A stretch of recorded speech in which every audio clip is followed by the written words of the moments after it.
인도 정부가 테슬라와 엔비디아 CEO와 연이어 만났습니다. 과연 인도는 무슨 꿈을 꾸리고 있는 걸까요? 먼저 엔비디아의 잭슨 황 CEO와 인도 나렌드라 모디 총리가 총리 자택에서 만났는데요. 모디 총리는 4일 자신의 트위터를 통해 잭슨 황 CEO와 AI 세계에서 인도가 제공하는 풍부한 잠재력에 대해 오랫동안 대화를 나눴다며, 황 CEO는 인도가 기술 분야에서 이룩한 발전에 감사의 뜻을 전했으며 인도 젊은 인재들에 대해 긍정적인 생각을 밝혔다고 말했죠. 이들의 만남은 이번이 두 번째인데요. 엔비디아는 AI 반도체를 통해 빠르게 성장하고 있으면서 해당 시장 주도권을 강화하고 있죠. 때문에 이번 만남은 양질의 IT 인재를 갖고 있는 인도와 AI 반도체 분야 선구자인 엔비디아 간의 협력을 강화하기 위한 것으로 풀이됩니다. 인도는 또 테슬라에도 관심을 보이고 있습니다. 지난 27일 인도 현지 매체인 인디언 익스프레스에 따르면 인도는 테슬라의 제안에 따라 인도 현지의 전기차 공장을 설립하는 기업에 한해 완성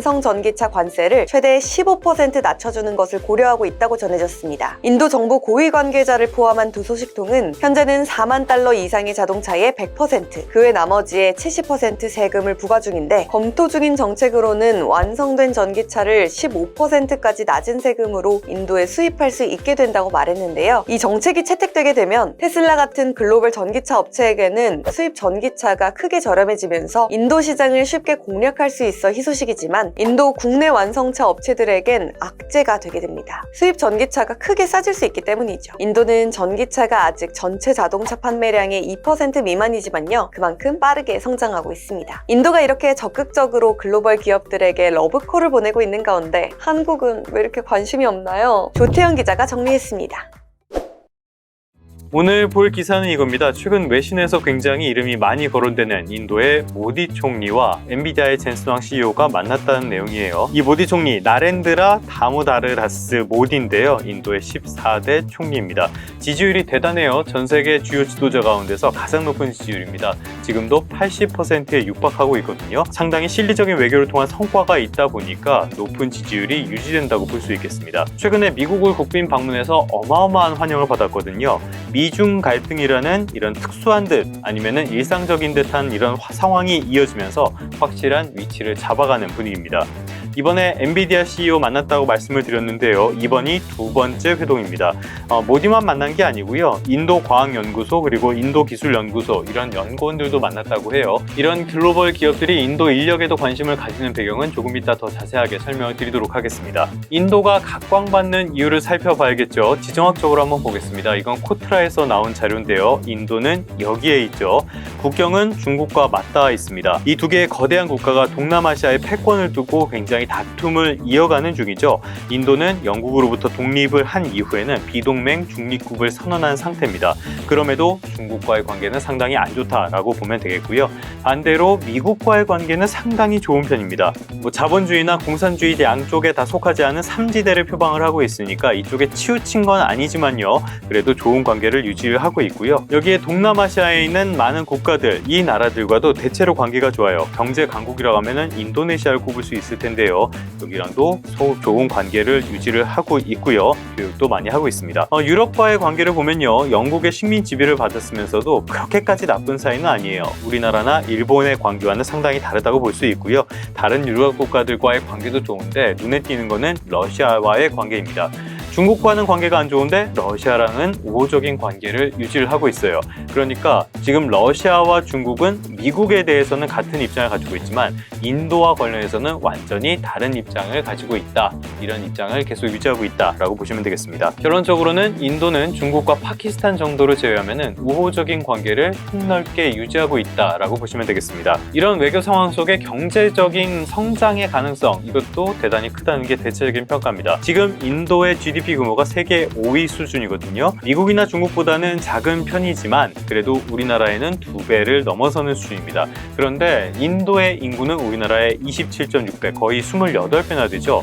이런 측면을 봤을 때는 우리나라보다는 인도의 경제 성장률, 경제 성장의 잠재력이 훨씬 더 크다고 볼 수 있겠습니다. 실제로 글로벌 대형 IB죠. 투자은행 골드만삭스는 2075년에 인도가 세계 2위의 경제 대국이 될 것으로 전망을 했습니다. 아직 먼 미래의 일이긴 하지만요. 1위는 중국이고요. 2위가 인도, 그리고 3위가 미국이라는 있다는 게 골드만삭스의 전망입니다. 무엇보다 세계 최대의 인구 대국이고요. 여기다 중국과는 달리 젊고 교육 수준도 상당히 높습니다. 미중 갈등이라는 세계적인 흐름 속에서 대안으로 주목받을 만한 요소를 모두 가지고 있다라고 평가를 해볼 수 있겠습니다. 실제로 적지 않은 기업들이 중국을 떠나서 인도를 찾고 있습니다. 정확하게는 인도뿐만이 아니라 아세안 쪽으로 많이 가고 있다라고 평가를 해볼 수 있겠어요. 아세안 회원국은 총 10개국이거든요. 동티모르 정도를 제외한 모든 동남아시아 국가가 다 포함이 되어 있는데 여기에서 최대 경제 대국은 인도네시아입니다.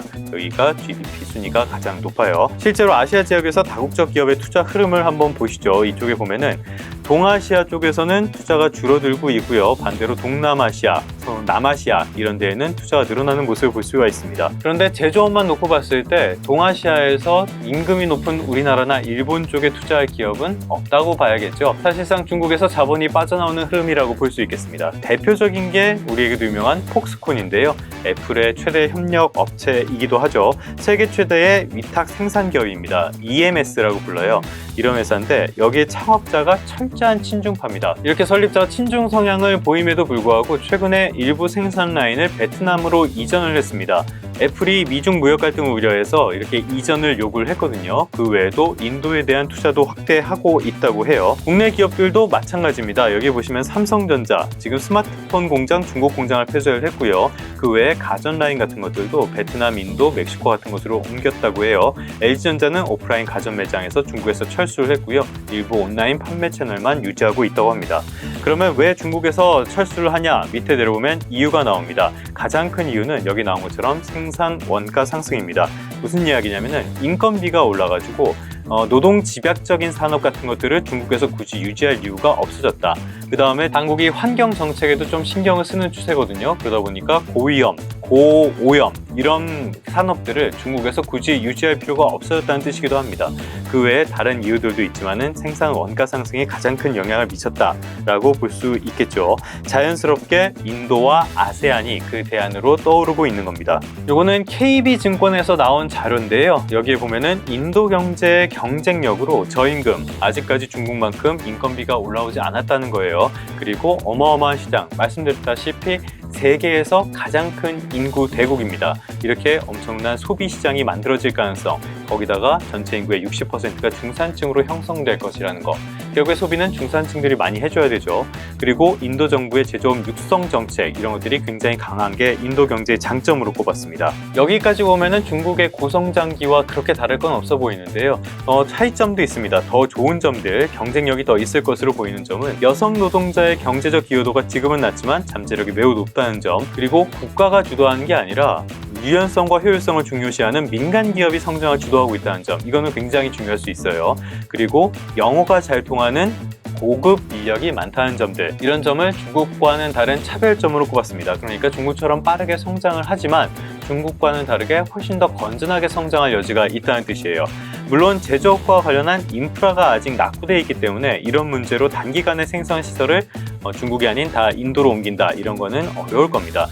인도가 지금은 중국의 대체제냐 아니면 보완제냐 이런 논의가 많이 오가고 있는데요. 한동안은 보완제일 수밖에 없다는 뜻입니다. 아무튼 최근 들어서 학계에서는 미중 갈등이 어떤 형태로든 장기간 이어질 것으로 보인다는 점, 그리고 중국 경제가 스스로의 구조적인 문제 때문에 장기적인 저성장 국면에 접어들 가능성이 크다는 점, 이런 것들을 꼽아서 결국에는 탈중국이 굉장히 중요해졌다라는 평가를 내놓고 있습니다. 물론 이런 탈중국은 급격한 결별을 이야기하는 건 아니고요. 차근차근 시간을 들여서 이동하는 걸 뜻하죠. 그렇기 때문에 정치와 외교의 역할이 굉장히 중요한 시점이다 라고도 볼 수 있겠습니다. 결론입니다. 미중 갈등이 어떻게 진행이 될지, 결국에 끝나긴 끝날 것인지 이런 것들은 예측하기가 어렵습니다. 확실한 점을 꼽자면요, 당분간 이런 갈등은 어느 정도는 이어질 수밖에 없을 것이고요. 그 과정에서 인도 그리고 아세안이 주목을 받을 것이라는 점이라고 봐야겠죠. 실제로 국내 기업들도 삼성전자를 필두로 인도 시장에 많은 공을 들이고 있습니다. 삼성전자는 이미 인도 공장 쪽에서 플래그십 스마트폰 생산을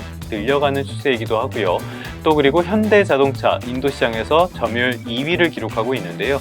GM의 현지 공장을 인수하려는 노력도 하고 있습니다. 빠지면 섭섭한 게 LG죠. LG도 LG 에너지 솔루션이 인도에서 판매 법인을 만들었습니다. 그리고 인도에서 제조 공장을 설립하는 방안도 논의하는 것으로 알려져 있어요. 반대로 반도체 기업은 인도 쪽으로 바로 옮겨가기는 쉽지 않을 것이라는 평가도 나오고 있습니다.